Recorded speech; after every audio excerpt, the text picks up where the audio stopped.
Hello and welcome. I'm your host Elizibar. We are going to talk about Fantastic Four #1, this reprinted Facsimile edition. It's actually got some interesting back matter in it, which I'll show a little bit of, although I'm not going to sit here and read it to you because it's a comic book. Who wants to read a lot? Anyway, we start with this cover.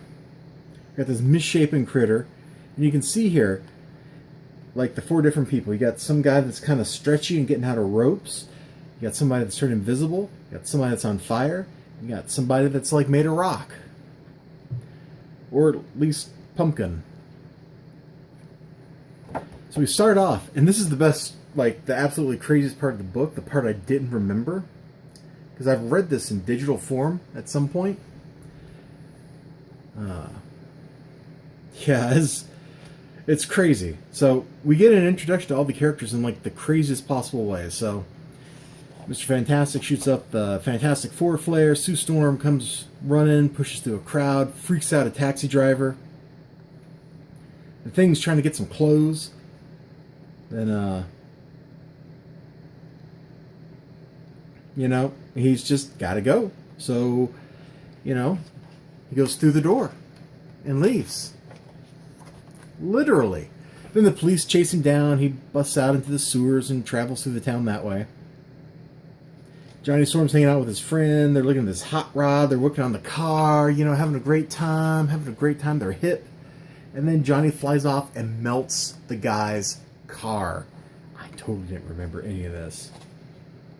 Now, later on, a couple pages, we get their origin story here, which everybody should know.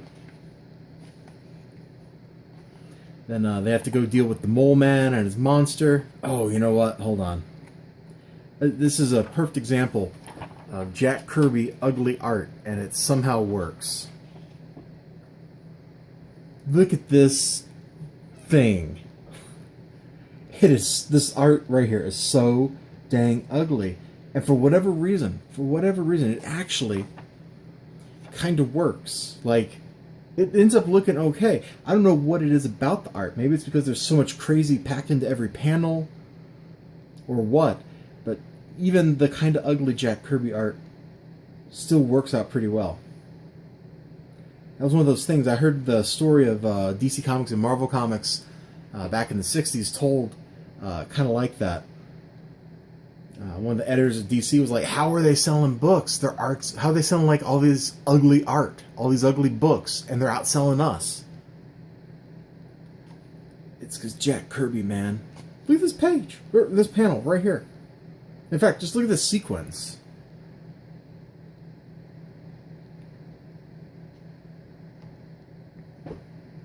Now, in a lot of modern comics, this would be a multi-page spread. You'd see like a 2-page thing here of like the sinkhole with stuff falling in.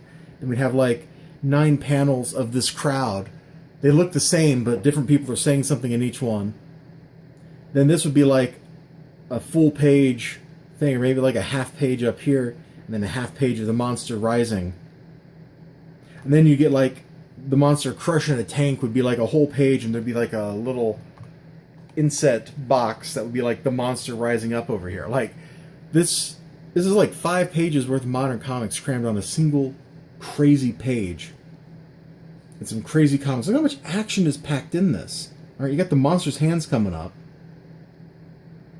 This dude shooting a gun. This other dude like waving. Like anybody who has ever played with like Green Army Men has recreated a scene just like this. Oh, I gotta tell the colorists they did it wrong. That looks like a plant that should be green or brown or something. Yeah, right there too. Colorist was going fast. I mean, how many pages was Jack Kirby turning out a month anyway? Like 300 or something? Like, he basically drew the entire line. They fight the monster, they fight the Mole Man. There's lots of great stuff down in here.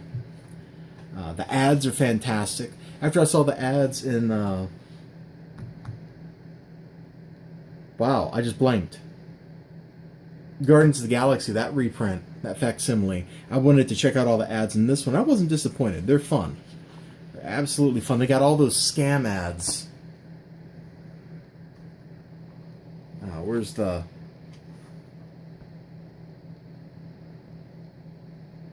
Yeah, like... This, man.